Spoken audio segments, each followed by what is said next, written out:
Lucas, capítulo 9. Ouçam atentamente o que vou lhes dizer. O Filho do Homem será traído e entregue nas mãos dos homens. Mas eles não entendiam o que isso significava. Era-lhes encoberto, para que não o entendessem, e tinham receio de perguntar-lhe a respeito dessa palavra. Começou uma discussão entre os discípulos, acerca de qual deles seria o maior. Jesus, conhecendo os seus pensamentos, tomou uma criança e a colocou em pé a seu lado. Então lhes disse: quem recebe esta criança em meu nome, está me recebendo. E quem me recebe, está recebendo aquele que me enviou. Pois aquele que entre vocês for o menor, este será o maior.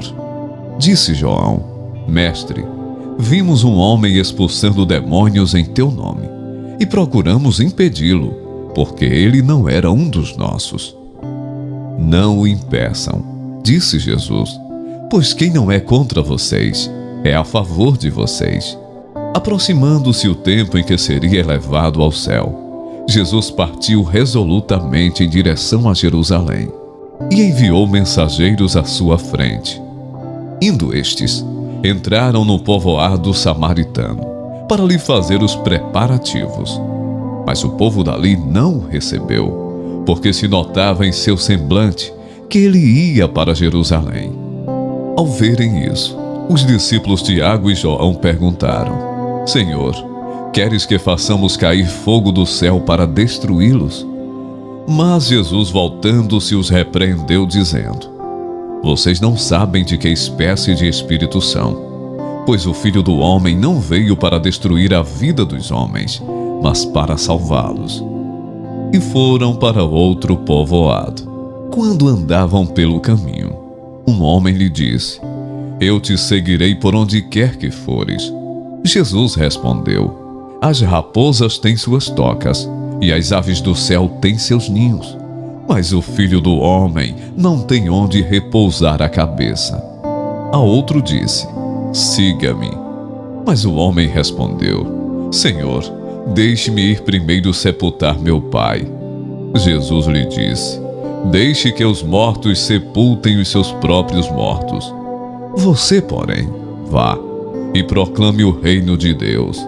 Ainda outro disse: vou seguir-te, Senhor, mas deixe-me primeiro voltar e me despedir da minha família. Jesus respondeu: ninguém que põe a mão no arado e olha para trás é apto para o reino de Deus. Depois disso, o Senhor designou outros 70 e os enviou 2 a 2 adiante dele, a todas as cidades e lugares para onde ele estava prestes a ir. E lhes disse: a colheita é grande, mas os trabalhadores são poucos. Portanto, peçam ao Senhor da colheita que mande trabalhadores para a sua colheita. Vão, eu os estou enviando como cordeiros entre lobos. Não levem bolsa, nem saco de viagem, nem sandálias, e não saúdem ninguém pelo caminho. Quando entrarem numa casa, digam primeiro: paz a esta casa. Se houver ali um homem de paz, a paz de vocês repousará sobre ele, senão, ela voltará para vocês. Fiquem naquela casa, e comam e bebam o que lhes derem, pois o trabalhador merece o seu salário. Não fiquem mudando de casa em casa.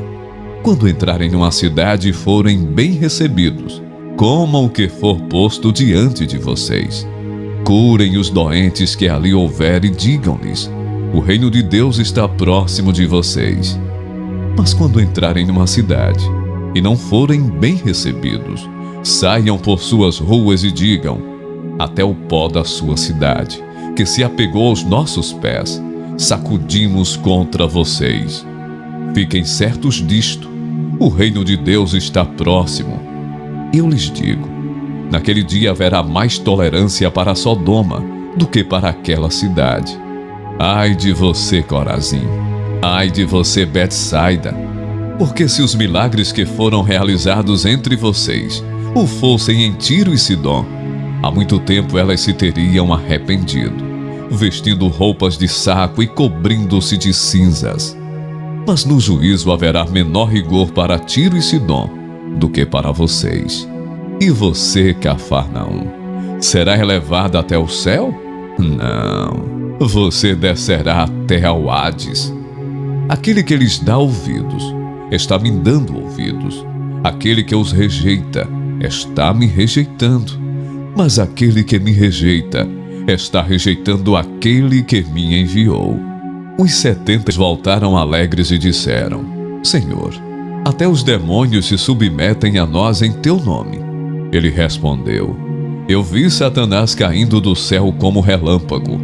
Eu lhes dei autoridade para pisarem sobre cobras e escorpiões e sobre todo o poder do inimigo. Nada lhes fará dano. Contudo, alegrem-se, não porque os espíritos se submetem a vocês, mas porque seus nomes estão escritos nos céus.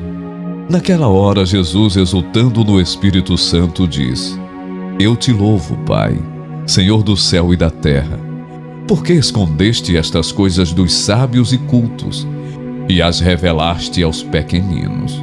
Sim, Pai, pois assim foi do teu agrado. Todas as coisas me foram entregues por meu Pai.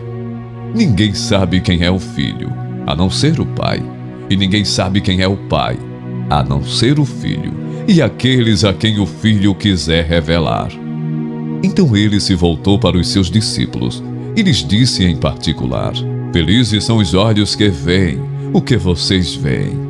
Pois eu lhes digo que muitos profetas e reis desejaram ver o que vocês estão vendo, mas não viram, e ouvir o que vocês estão ouvindo, mas não ouviram. Uma grande multidão ia acompanhando Jesus.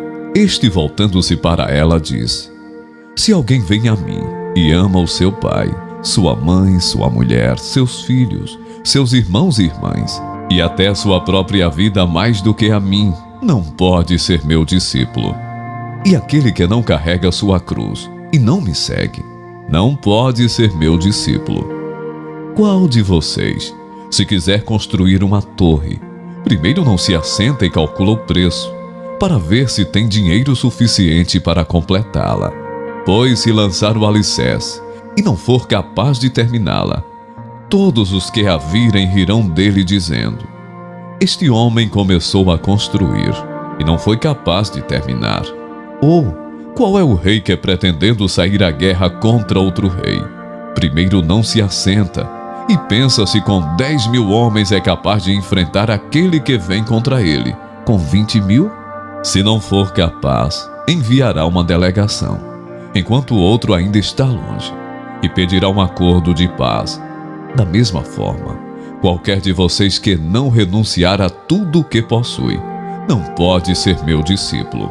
O sal é bom, mas se ele perder o sabor, como restaurá-lo? Não serve nem para o solo nem para adubo. É jogado fora. Aquele que tem ouvidos para ouvir, ouça.